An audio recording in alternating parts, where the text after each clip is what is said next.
up, everybody? Happy Monday. It's Anthony Cosenza with the Orange and Black Insider Bengals podcast coming at you for the Bengals NFL week start news jump. We've got a lot going on, a lot to share, kind of like usual, but you wouldn't really expect so much going on with the draft in the rearview mirror. The schedule release is coming out this week, so I'm sure there's going to be more to talk about with that, but we've got a whole bunch more to talk about, and I'm seeing a lot of what's going on, and let's just start the day off with a great vibe by Doug McMenamin from our YouTube channel, just saying, Anthony, just want to say thank you to you and John for keeping the Bengal fandom informed. Look forward to you every week. Appreciate that, Doug, and I appreciate all of you, whether you tune in live to this show, our Wednesday Deep Dive show, the Listener Questions Live that we do a couple times a month, whatever it is on this program, all of the programs on the Orange and Black Insider. We appreciate all the support that you continue to show us. Can't thank you enough.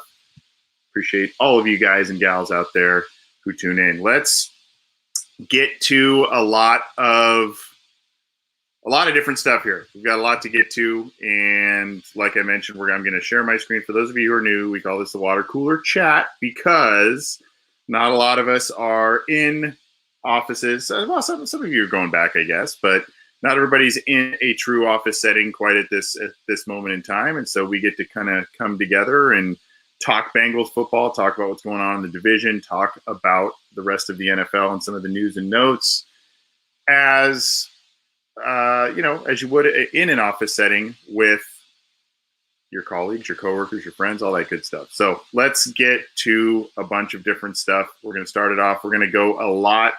We're going to do a lot of stuff on cincyjungle.com in terms of what I'm sharing on the screen, but we're going to go all over the place. We've got a lot of different news pieces to share, and we're going to try and credit as many great people and contributors out there as possible. Let's go to something that kind of broke a little bit on Monday, and a bit of interesting news in terms of the Cincinnati Bengals and how they may want to round out the rest of their receiving core and the offense. They are showing interest following the NFL draft in Dede Westbrook, a fast and pretty productive wide receiver. Really was kind of a little bit of a victim of some poor Jacksonville teams that he was a part of, but you see the tweet by Josiah Anderson. This is on cincyjungle.com. Over the weekend, some Chiefs players reached out to free agent wide receiver Dede Westbrook to gauge his interest in coming to Cincinnati. Meanwhile, both the Vikings and the Bengals have had preliminary conversations with Westbrook as well. He was the 2016 Biletnikoff Award winner in college, was a rookie in 2017. He did have, if you look here, he did have an ACL injury last season, and he had 101 receptions and 66 receptions in 2018 and 2019. So a guy that could come in and kind of be a niche player in the Bengals offense. I mean, he'd probably be wide receiver 4, wide receiver 5 in a group of 6. That's, if they bring him in, that's all of a sudden becoming a very crowded group. You want to probably hang on, if you're the Bengals, to Stanley Morgan. For special teams purposes, you probably also want to hang on to, obviously Auden Tate and others in that group. But you did lose 3 in free agency from that position group. So the Bengals are looking to round that group out potentially with Dede Westbrook. They kind of had some interest with Kenny Golladay. That didn't really materialize into anything that was noteworthy. So the Bengals now are looking at kind of plan B options, as they only went with one true wide receiver in the NFL draft in Jamar Chase, but they could be looking at backup slot options, that sort of thing. They did bring in Riley Lee's an interesting undrafted free agent, an intriguing guy who can do a lot of different things, maybe help you out on special teams and in the slot. We'll see what happens there. Maybe he could be the next undrafted guy that makes the Bengals roster. Seems to kind of be a yearly tradition wherein one of those guys kind of surprises folks and sneaks on to the team. So we'll see what happens here. But the Bengals are indeed interested, at least to some degree, in Dede Westbrook, a former wide receiver of the Jacksonville Jaguars. Let's keep moving on here. Going to keep sharing some different things. Good to see everybody. I'm seeing a lot of what's up, everybody. Hello. Good to see you all. Moving on to, this is kind of important as well in terms of news. The full schedule of Bengals offseason programs have been released. This is courtesy of my usual co-host, John Sheeran on CincyJungle.com, so you can see here. This article is up on there, but here is the offseason program. You've got rookie minicamp opening this week. So Jamar Chase, Jackson Carman, Joseph Osai, and the rest of the group is set to come here a little bit later in the week. So the Bengals need to get acclimated to all of those folks as well. And then, of course, you've got OTAs on the 25th through the 27th, June 1st through the 3rd. And then, of course, you've got it June 7th through the 10th. And then mandatory minicamp 15th through 17th of June. And, of course, let's scroll down here.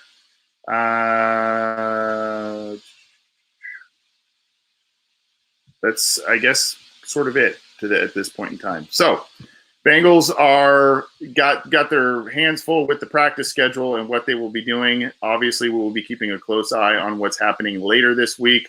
Hopefully, fingers crossed, no injuries, no issues with that. We want no part of that with this, particularly with this class, which I think a lot of people are, myself included, are believing will be very, very critical to the team's success this year, and will probably need to play.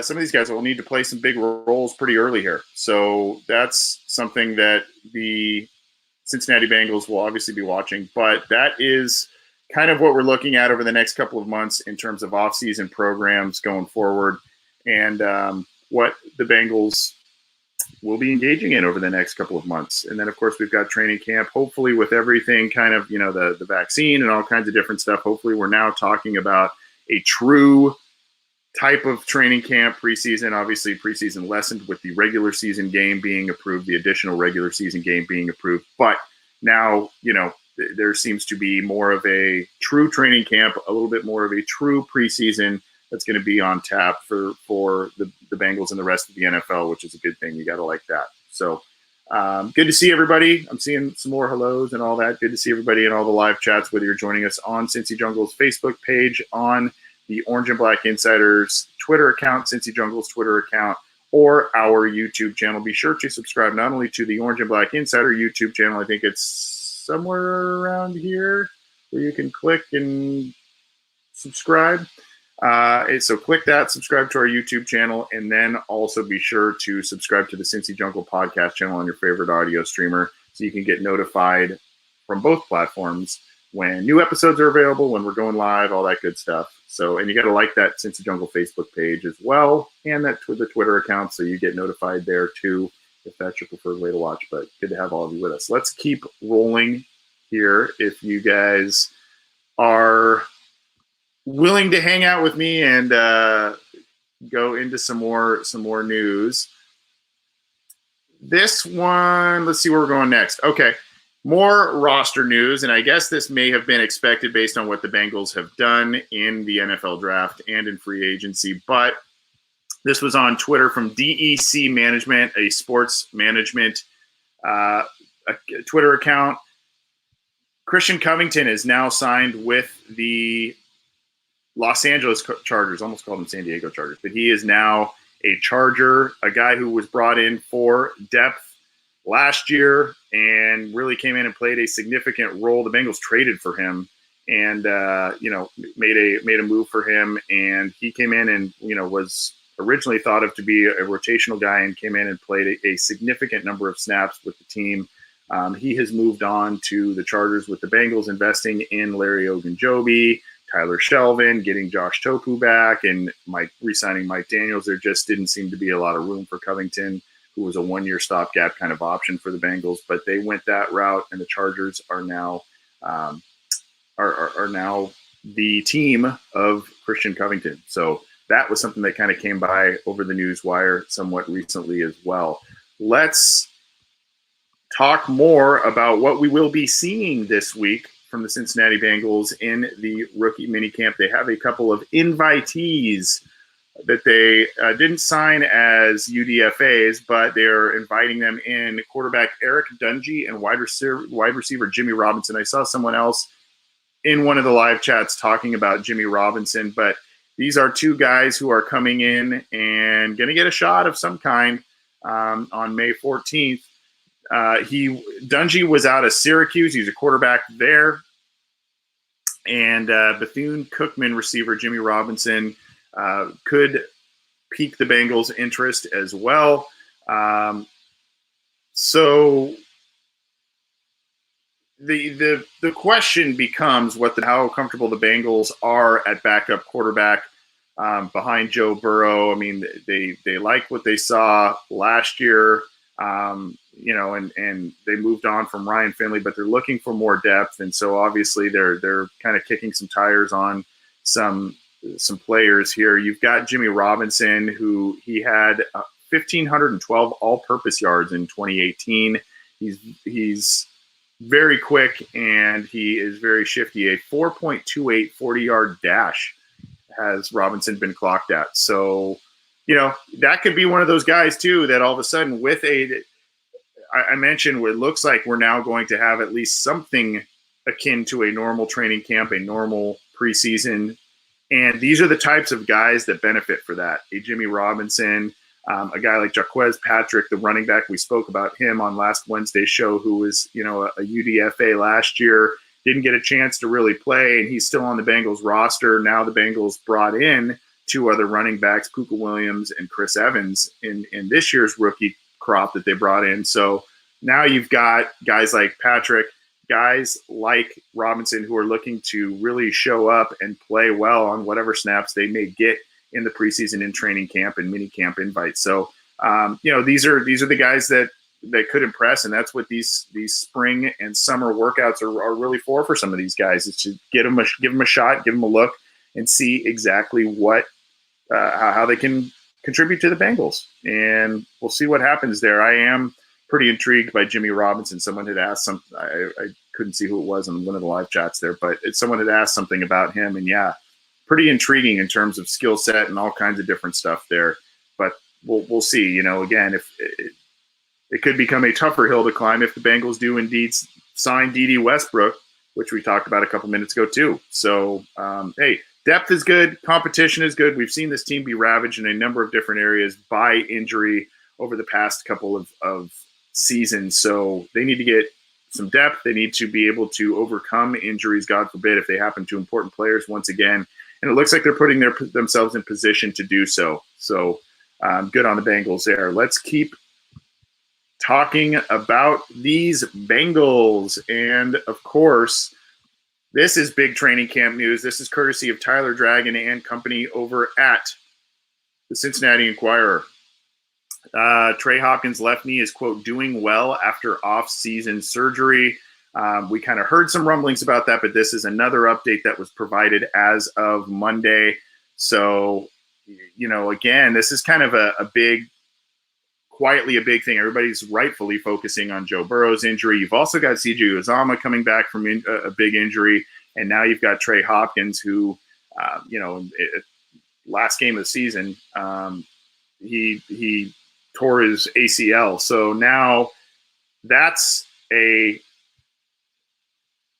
something to kind of monitor here. But it says, according to Hopkins, and this is again from the Cincinnati Enquirer, my knee is doing well. I've been blessed to have a pretty smooth run. It feels good. Everything I've been asked to do hasn't been an issue. Quote, I try and look at it like work. All I know how to do is work anyway. It's just more work. I go in there and do what's asked of me. I run on it and I push as hard as I can. So far in my career, that's worked for me, and that's what I'm hoping gets me through this thing. Go check out that article on the Cincinnati Enquirer from Tyler Dragon and company. They do great work over there. But here's the thing. I worry about, a bigger guy like that. Obviously there's a little bit more, the knee's got to bear more weight. That's just kind of, and then of course the position he plays, there's, thrusting and all kinds of different movement that is necessary. And you got to have that knee back at full strength. I will say this, that when it occurred worried me, and obviously the fact that he's a larger guy just in general worries me in terms of timeline of return. But if you know anything about Trey Hopkins, and if you look at his career arc with the Cincinnati Bengals, if you doubt this kid, you will be proven wrong.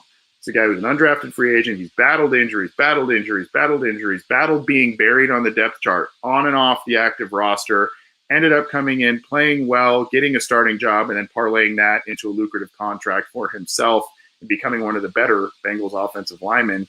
And so if you're betting against this kid, I would not. I would not do that. He has proven a lot of people wrong, especially at the pro level. So it sounds good. It sounds promising that Hopkins will be back and he is rehabbing well. Let's keep the thumbs up and hoping that continues. But some interesting updates there from Lindsey Patterson, Tyler Dragon and company at the Cincinnati Enquirer. Speaking of Lindsey Patterson, if you follow her on Twitter, she posted a couple of pictures.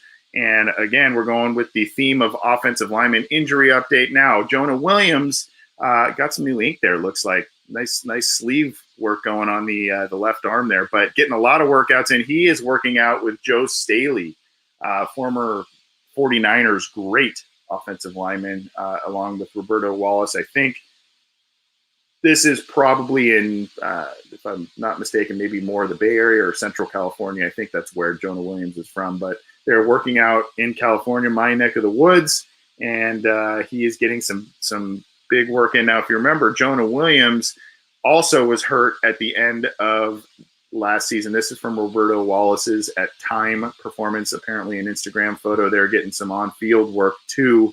Is Jonah? He's looking pretty fit, and it's good to see him doing some work. Jonah also had a late season injury. Thankfully, there was nothing torn or anything like that. But he has also experienced some injuries. I know we're all expecting or hoping that Jackson Carman comes in and plays very well for the Bengals, namely potentially at that starting right guard spot.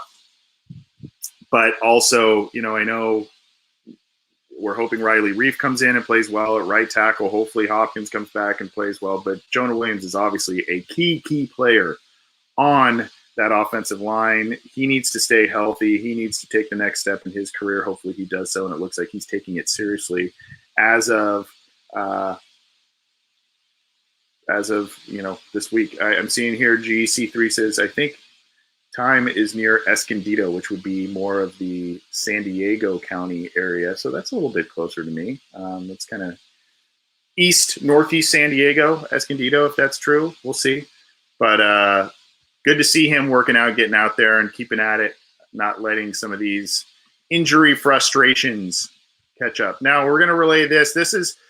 And we got to give some kudos here to a couple of other counterpart podcasts that we have that are not part of our network, but they do great work. Some of the folks over at All Bengals, obviously we know Jake and James who do the Locked On Bengals. They do a great job. Nicole Zembrod also and Elise Jesse have been over at All Bengals, have been interviewing quite a few prominent former Bengals and whatnot in the recent history. And Nicole Zembrod talked to Jim Breach about Evan McPherson. This is through CincyJungle.com. We relayed that podcast, but you can go to All Bengals and find out, check out that interview. Really, really solid tidbits from Breach. Talking about Evan McPherson, specifically the Bengals' 5th round pick, quote, he's very gifted. You see the height he gets off the ball, very consistent on his swing. I don't know that I'd compare him to anybody, but I think he's going to do really, really well. I'm excited for him. So go check out that interview there. I know the All Bengals crew and the Locked On Bengals crew do some great work there. And I know also, I think he was in here earlier, Strawberry Ice. He also has a great show. We've been lucky enough to be guest hosts on that, or I guess guests on that show. And he had Dave Lapham on that show recently. I've not caught up with that interview. I had kind of a busy Mother's Day weekend, but go check out his show too. Great guy, great program. Good to see him there too. But a lot of cool shows, doing a lot of cool things, and we want to give them props. So check out that interview. The article is up on CincyJungle.com, or you can go to All Bengals and check out Nicole Zembrod's interview with Jim Breach, who, by the way, is now, I gotta see if I can pull this up here. He is one of the Bengals. This was a little bit older news, but we should talk about this here. Jim Breach was actually one of the 17 nominees for the inaugural class of the Bengals Ring of Honor. That was announced. So you see here, you've got Anthony Munoz and Paul Brown. They are in no matter what. Now you've got 17 other nominees. This is on Bengals Twitter account. Ken Anderson, Willie Anderson, Jim Breach, James Brooks, Chris Collinsworth, Isaac Curtis, Corey Dillon, Boomer Esiason, David Fulcher. And then we've got a couple more here. Chad Johnson, Tim Crumry, Dave Lapham, Max Montoya, Lamar Parrish, Ken Riley, Bob Trumpy, Reggie Williams. All incredibly important and talented players in Bengals history, all worthy of being in the Ring of Honor, especially at some point there. But we talked about Jim Breach, and we would be remiss if we did not talk about the rest of the Bengals who are set to be or at least nominated for the Ring of Honor. So check out that. And I think if you are a specific seat holder, you can participate in the voting. So make sure you do that if you have season tickets and are able to vote for this, because it's a cool thing. Moving forward, let's talk a little bit more about these rookies coming in. The Bengals drafted who many feel is a steal in the third round, and Joseph Osai. Kind of a fun little interview tidbit talking about which AFC North he would like to sack the most if given the opportunity. And he spoke with Bengals reporter Marissa Contepelli on a recent interview. Quote, "I want to go with Big Ben because he was one of the very first football players I ever watched when I first moved to America. But then there's a natural rivalry with Baker and me with Texas and OU, so it'll be interesting. But all of them will be great. Sacking all of them would be awesome. Big Ben, I guess, again, it's just kind of a nostalgia thing for Osai. I would say probably the most difficult and arguably the most important quarterback that he needs to sack was not mentioned among the trio of other AFC North quarterbacks. That would be Lamar Jackson. He seems to run wild on the Bengals, and a guy like Osai, who has a lot of athleticism and upside, hopefully can help corral a guy like Lamar Jackson. Big Ben, obviously still very productive and is a Hall of Fame quarterback. Probably will be pretty productive again this year, but his mobility is definitely lessened compared to where he was earlier in his career, where defenders would just pinball off of him when they tried to bring him to the ground. So hopefully Osai gets his hands on all those guys and brings them to the turf, because that is an aspect of the Bengals defense that is sorely needed, and why the Bengals drafted him in the third round. Let's see, where do we want to go next? We'll just do this quick one here since we're talking about the Bengals draft class. This is in regards to the Ring of Honor and the Bengals' second-round pick this year, Jackson Carman.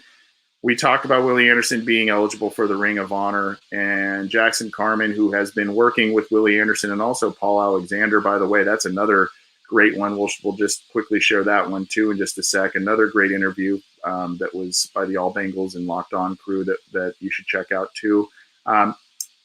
Willie Anderson is the definition of the GOAT. Greatest of all time. I definitely think he should have a gold jacket around him sometime soon. And just for him to be part of my journey, I could not have been blessed more, Jackson Carman said on Ring of Honor nominee Willie Anderson. And this was a couple days ago. I think this was Saturday. Saturday was when this tweet was put out by the Bengals Twitter account. So good stuff there by Jackson Carman talking about mentor Willie Anderson. And then, of course, just quickly, I will share this one. You can check out look at us, just promoting other shows. That's what we're about, man. That's what we're about. We're about spreading the love. The podcast by James Rapine and Jake Liskow. Go check out the interview with Paul Alexander talking about Jackson Carman, passing on Penei Sewell, Frank Pollock, and everything. So another good one by those guys over there as they continue their awesome work on their podcast. Here is a fun one. This is from Cincy. Well, this is on CincyJungle.com, but basically how NFL mock drafts are predicting the Bengals 2021 season to go. So this is by Nathan Begley on CincyJungle.com. You can see here, oh boy, not high expectations if you kind of run the table. CBS Sports, the Bengals land the 4th overall pick. Touchdown Wire, which is from USA Today, Bengals land the 4th overall pick. Bleacher Report, Bengals land the 4th overall pick. Bleeding Green Nation, Bengals land the 4th overall pick. Pro Football Focus, Bengals land the 4th overall pick. Yard Barker, Bengals land the 6th overall pick. I don't know. I haven't completely looked. You'll need to go to CincyJungle.com and click each one of those respective links as to their reasoning. But it seems as if it's the old, they didn't take the offensive lineman at number 5. They went with the wide receiver, and they are now doomed because they went that route and not the other route. Go figure. I don't know. But the prognosticators at many, many different blogs and whatnot are saying Bengals aren't going to be very good this year, and they're going to land yet another top 5 pick, according to their takes. The 3rd top 5 pick in a row, and the 3rd top 5 pick that Zach Taylor will have earned if they prove to be correct there. So, yikes! I don't know if I like that. I see James Spencer here. They call us a small market team, so they chat bubbles. We're an easy target. Yeah.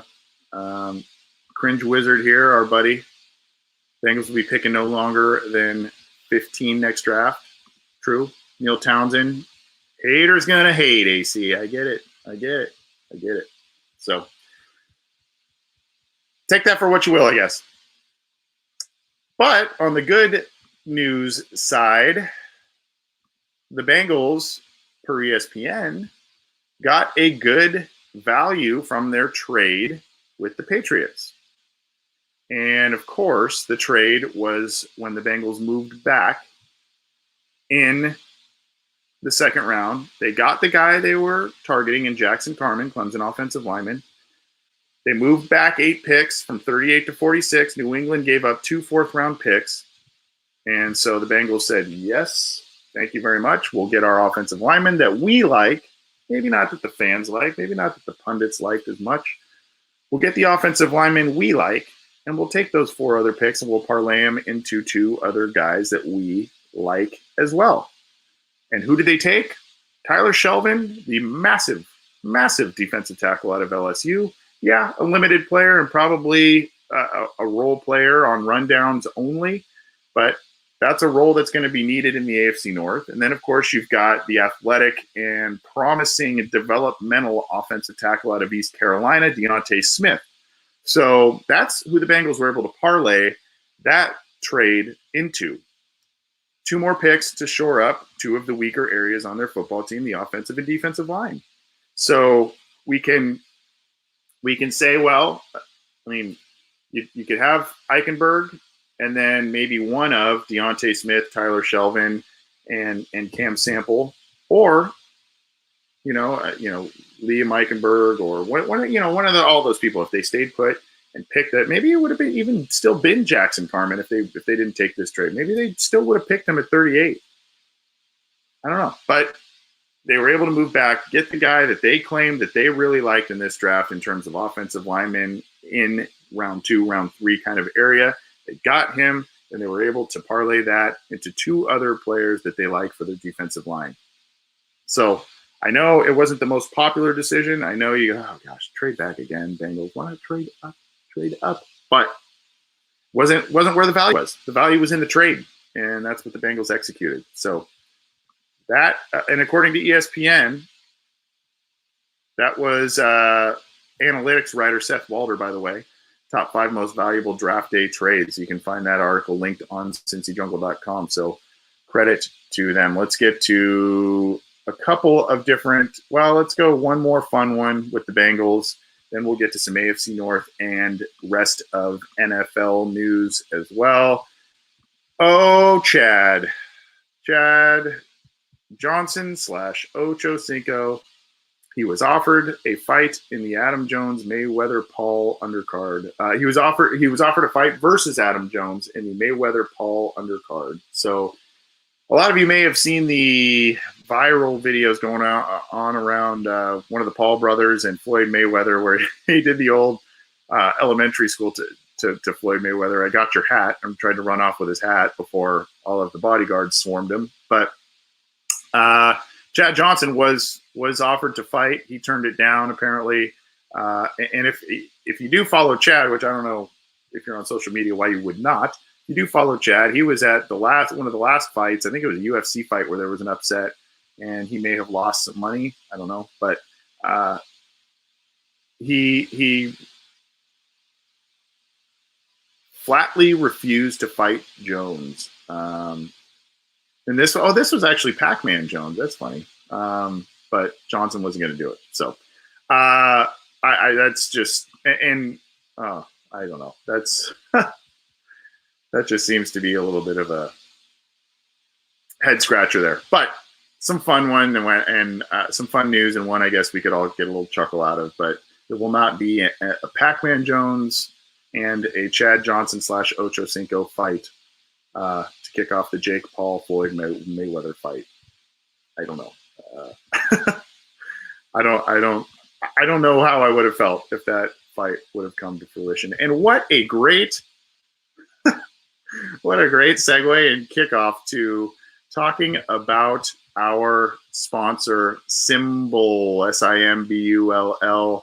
Nothing like segueing nicely from the fight card with Ocho Cinco and Pac-Man Jones potentially into Simbull. Simbull, the website, simbull.app/OBI. You get a $10 deposit bonus when you sign up using the promo code OBI. And what is Simbull? It is the stock market for sports. You can trade sports teams like stocks. You can earn cash when your teams win and get some money playing a different type of, I guess, fantasy type of sports. If you like fantasy football, if you do some sports betting, if you're into playing the true stock market, this is a fun avenue for sports fans, football fans to follow. Now, it's not just in the football realm. It's not just the Cincinnati Bengals realm. It actually goes in a lot of major sports, but they are they specifically approached us because of the outlook of the Cincinnati Bengals. Now, that $25 a share you're seeing on the graphic here in terms of the Bengals value,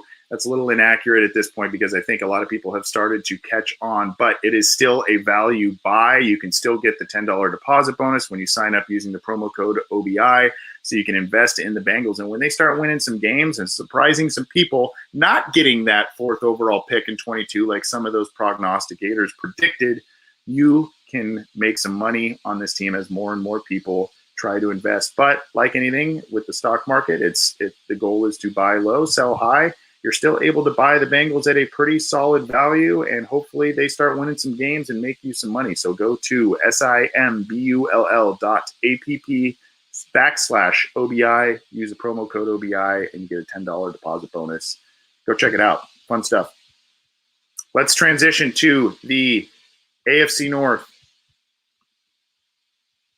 The Browns just keep a lot of people felt that they did well on draft day. This is a tweet by @PFF_college, which is PFF draft. The Cleveland Browns are the only team with an A+ draft grade in both 2020 and 2021. Now you couple that with some savvy free agency moves and seemingly knowing what their identity is, which is run the football, set up play action, and then when you're able to set up play action, you can get the ball downfield to an OBJ or a Jarvis Landry. They seem to know what they want to do and who they are, and paid off for them last year. We'll see what happens this year. They've had, according to PFF grades, they were the only team the past 2 seasons to get an A+ draft grade by their metrics. So I think we all thought that the Cleveland Browns had a good draft. That is basically corroborating it, especially if you're a PFF nerd like myself and a lot of other folks. Corroborates that. This is some predictable news with the Baltimore Ravens, but it became official. Alejandro Villanueva did sign with the Ravens back just I think it was a day after we last took the air for this episode on May 5th. And he did so because he was incentivized to play against his former team. His former team basically said, thanks for everything. We don't think you can play anymore. So bye-bye. And so Villanueva is now on the Ravens. The Baltimore Ravens traded Orlando Brown. They do get Ronnie Stanley back. So, they're going to kind of do some different things on the offensive line. Hopefully they can, at least for them, hopefully they can get a year or two of productivity out of Villanueva, kind of a bridge guy. Maybe they look to do some things in the next couple of drafts in terms of developmental offensive linemen. But this is, he is now with the Baltimore Ravens, and this is on BaltimoreRavens.com, courtesy of Ryan Mink, who is a staff writer there. Go check out what Villanueva had to say, and I just thought it was interesting that he wanted to specifically go to Baltimore for the ability to play his old team and really try and stick it to him. So here's one from the lovable Pittsburgh Steelers, but this is a very cool story. Assistant coach, this is called a major honor for Mitchell. John Mitchell, who is an assistant coach for the Pittsburgh Steelers, is now going to be enshrined in kind of a cool organization here. You see National Junior College Athletic Association Foundation Hall of Fame. And you can see some of the names he is going to be joined by in the inaugural class: Bob McAdoo, Larry Brown, George Killian, Lee Plarski, Cheryl Swoops, Dick Night Train Lane, all on June 24th. So, the junior college, he went to Eastern Arizona Junior College, and then he got a scholarship, parlayed that. And, there are a lot of players in the NFL who have gone the junior college, community college route. And then, I think if I remember correctly, Cam Newton was one prominent player who was once a community college, left Florida, went to a community college, and then went to Auburn. So, there are a lot of stories of guys coming out of community colleges, junior colleges, and going pro. So cool stuff for the Steelers assistant coach. Transitioning more into macro NFL news. Here's a big one that came across the wire on Monday. The Jaguars are planning to sign. This is on Ian Rappaport's Twitter account, @RapSheet. The Jaguars are planning to sign QB turned tight end Tim Tebow to a one-year deal for me and Tom Pelissero. A deal that could be official in the next week or so. Nothing done yet, but he'll have a chance to make a team to reunite. So he'll get a shot. He's going to get a contract. He's going to be reunited with Urban Meyer, who coached him at Florida. And Tim Tebow, who is now 33 years old, is going to return to the NFL, play a different position. I think he hasn't played in 8 or 9 years or something. Is that right? So he's coming back to the NFL, and it's probably going to be a short term. I don't see really how this will. I don't want to doubt. That's another guy you don't ever want to doubt either. But I don't really see a lot of light at the end of this tunnel, I guess, for Tim Tebow in terms of making the team, being on the final roster. But obviously, he's one of Urban Meyer's favorites. Maybe there's a specific niche, an H-back type role where he can do some things, maybe even run the ball out of a shotgun formation, do some different things. I don't know. I wouldn't count this kid out, but I would also, I tend to believe that Urban Meyer has a specific vision if he's going to bring a guy like Tim Tebow in and make this kind of odd move for his football team. Obviously, it's also a little bit to move the needle. Tim Tebow was big in Florida.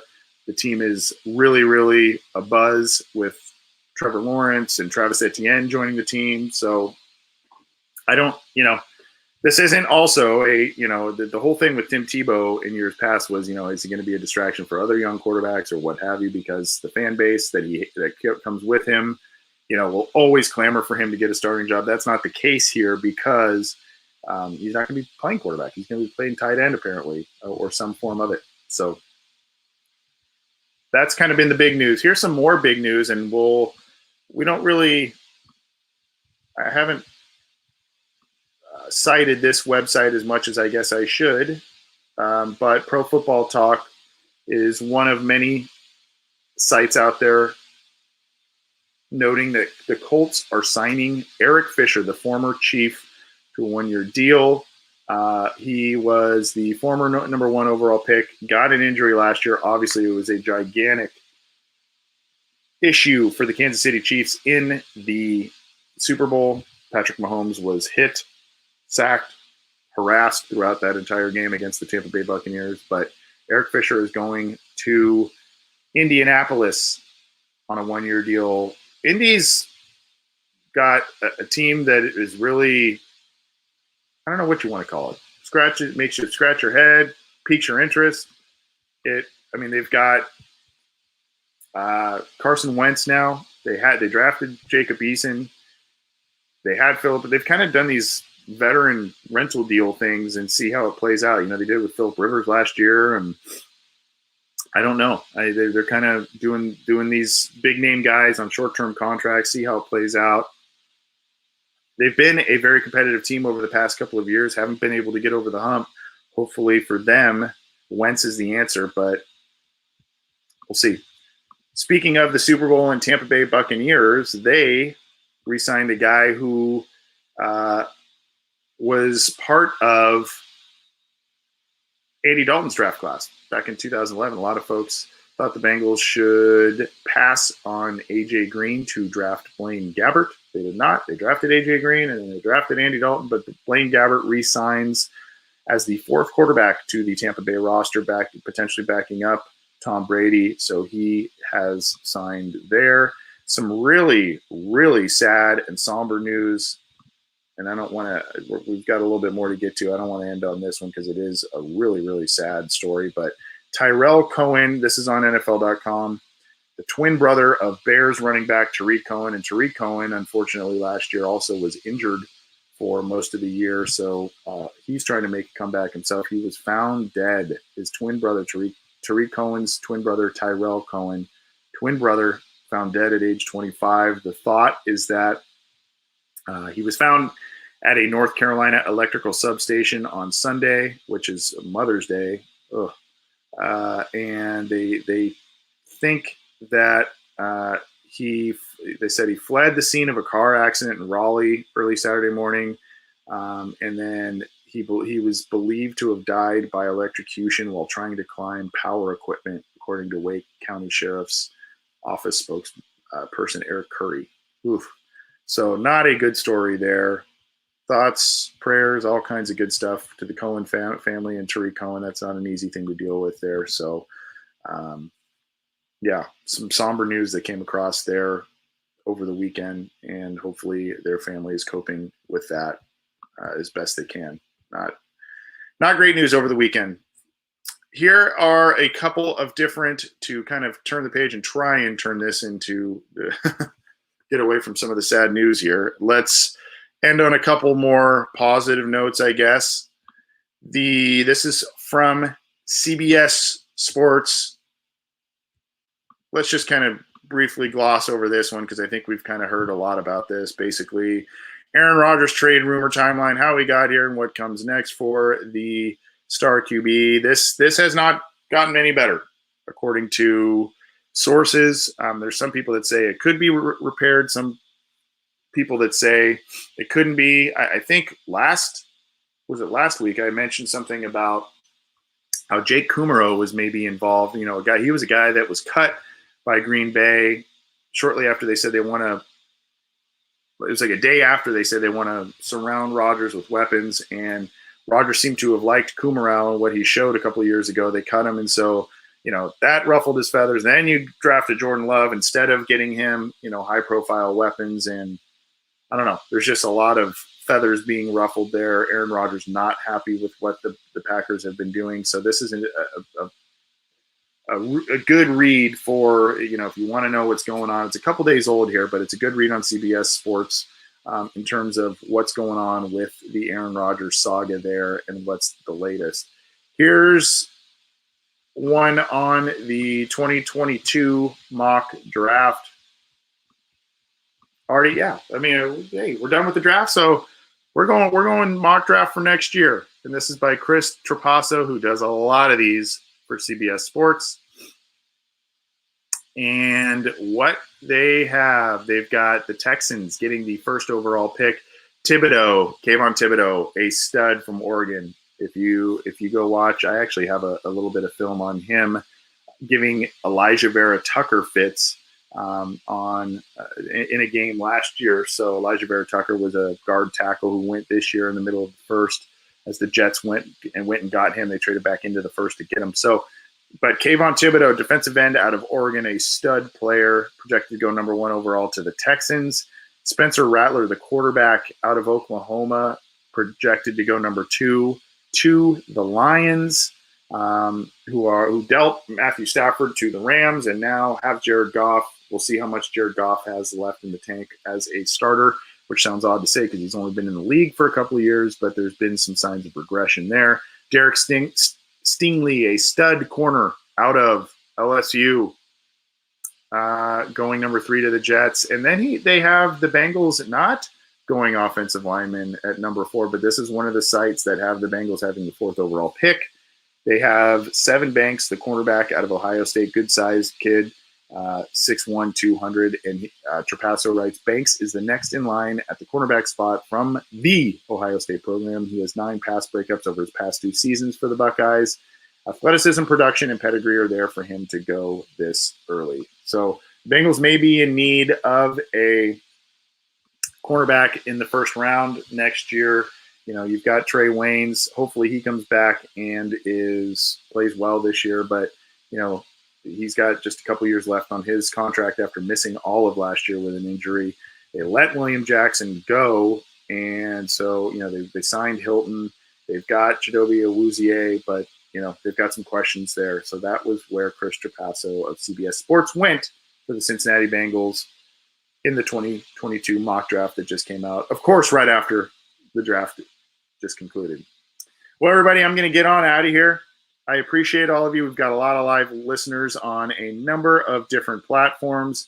Thank you so much for tuning in. You can get this show on iTunes, Stitcher, Spotify, Google Podcasts, iHeartRadio, all of the major platforms. Go subscribe to the Cincy Jungle Podcast channel so you can get our show. You can get Orange is the New Black by Ace and Zim, as well as Chalk Talk from Matt Minnick.